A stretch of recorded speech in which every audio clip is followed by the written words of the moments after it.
They're designed to steal money from you, so they've gotten very good at that.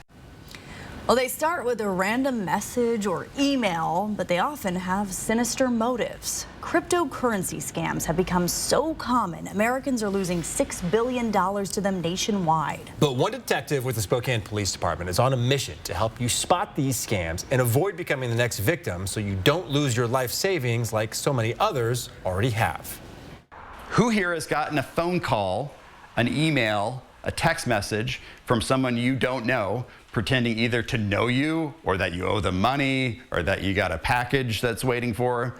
Just about everybody, right? Detective Tim Schwering spends a lot of time doing presentations just like this one at Affinity Senior Living on the South Hill, educating people on the prevalence of cryptocurrency scams. We're trying to reach everybody. So we've talked to, Rotary groups. If there's a Spokane Knitting Club, I'll talk to them. These scams might start as a text message from a stranger, a message on a dating site, or an email claiming to be from Amazon or another company.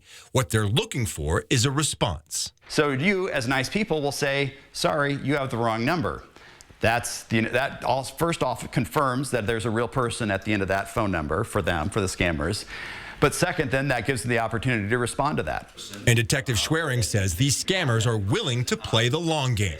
I've had cases go on for months. I've had a case or two go on for a year where they're building this online relationship before the scam actually happens.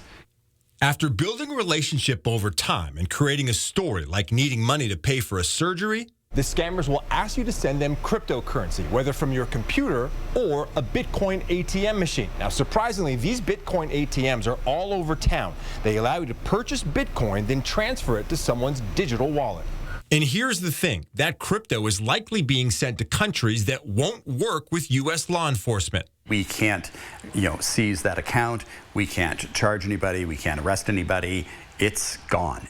And it's happening at a rate you wouldn't believe. Detective Schwering says one woman in Spokane lost her entire life savings through a crypto scam. Because she had, well over $350,000, and that's all gone. But we have cases, again, $250,000, $500,000, people losing their life savings to these types of scams. The presentation was definitely an eye-opener for the residents at Affinity. I was shocked. I didn't realize it was so widespread. I didn't realize that it was so big of a thing. I thought it was, a couple $2,500, $5,000. I didn't realize $6 billion. That's a lot of money. But now they're better educated on how to spot these scams in the first place. I get an email every month from a popular dating site saying that I've been matched with somebody and I've never registered with the dating site. So I know that's a scam to start with. And if you pay attention to be aware, it helps you to not get sucked in. So what are the red flags you should look out for? Any requests for personal information or money, a call to action like installing an app, clicking on a link, or downloading an attachment, urgency, or if it's coming from someone you don't know. If you think you're being scammed, don't keep it to yourself, even if you feel embarrassed.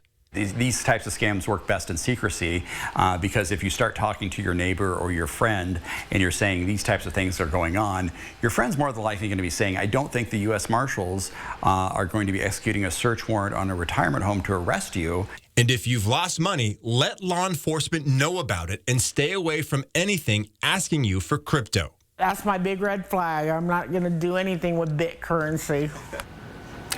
And I really think that last point by Detective Schwering is so important. These things thrive in secrecy, right? Yes. So if you think something's fishy, talk to someone. Call police. Call that company that's claiming that you owe them money or whatever.